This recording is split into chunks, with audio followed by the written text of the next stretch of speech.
Then it happened, as he was coming near Jericho, that a certain blind man sat by the road begging.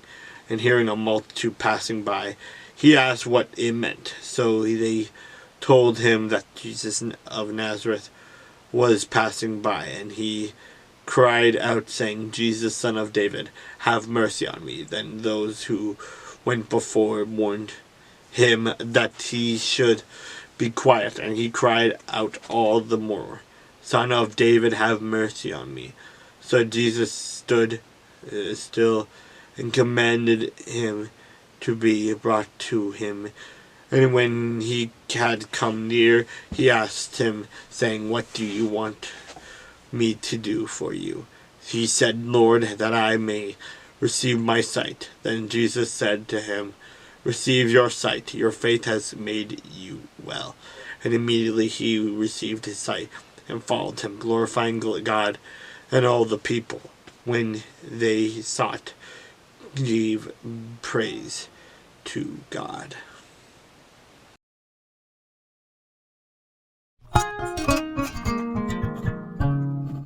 And the word of the Lord came to me, saying, Son of man, pose a riddle, and speak a parable to the house of Israel, and say, thus says the Lord God, the great eagle with large wings and long pinions, full of feathers of various colors, came to Lebanon, and took from the cedar the highest branch.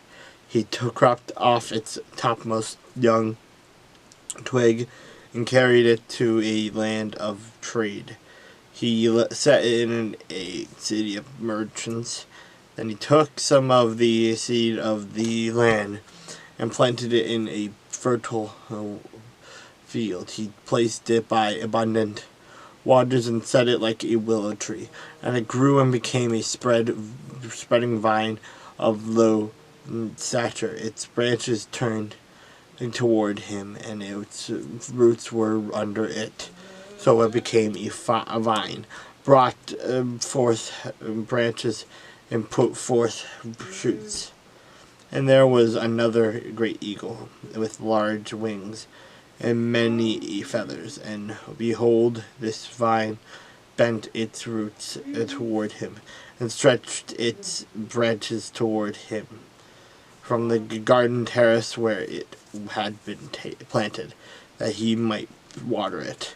It was planted in good soil by many waters, to bring forth branches, bear fruits, and become a majestic vine. Say, thus says the Lord God, will it thrive? Will it be not pull up its roots, cut off its fruit, and leave it to wither?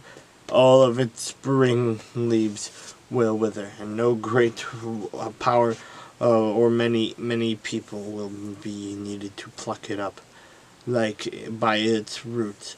Behold, it is planted. Will it thrive? Will it not utterly wither when the east wind touches it? It will wither in the garden terrace where it grew.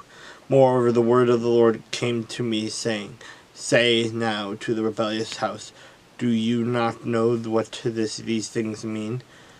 Tell them, indeed, the king of Babylon went to Jerusalem, and took its king and princes, and led them with him to Babylon. And he took the king's offspring, made a covenant with him, and put him under oath.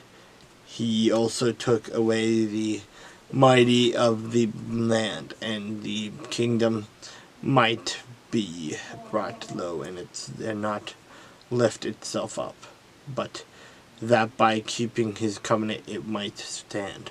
But he rebelled against him by sending his ambassadors to Egypt, that they might give him horses and many people. Will he prosper? Will he who does such things escape? Can he break a covenant and still be delivered?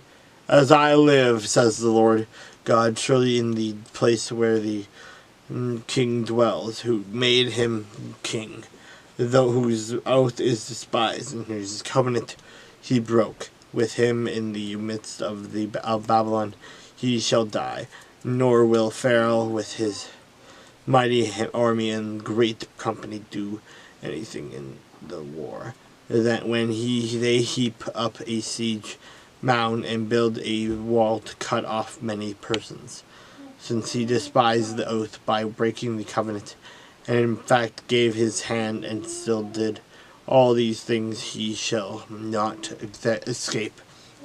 And therefore thus says the Lord God, as I live, surely my oath which is despised, and my covenant which is he broke, I will recompense on his own head. I will spread my net over him, and he shall be taken in my snare. I will bring him to Babylon, and try him there for the treason which he committed against him. All his fugitives, with all his troops, shall fall by the sword, and those who remain shall be scattered to every wind. And you shall know that I, the Lord, have spoken. Thus says the Lord God, I will take also one of the highest branches of the cedar tree, and set it out. I will crop off from the topmost of its young twigs a tender one, and will plant it on a high and prominent mountain. On the mountain height of Israel I will plant it, and it will bring forth boughs and bear fruit, and be a majestic cedar. Under it will dwell birds of every sort. In the shadow of its branches they will dwell, and all the trees of the field shall know that I, the Lord, have brought down the high tree, and exalted the low tree, dried up the green tree, and made the dry tree flourish. I, the Lord, have spoken and have done it.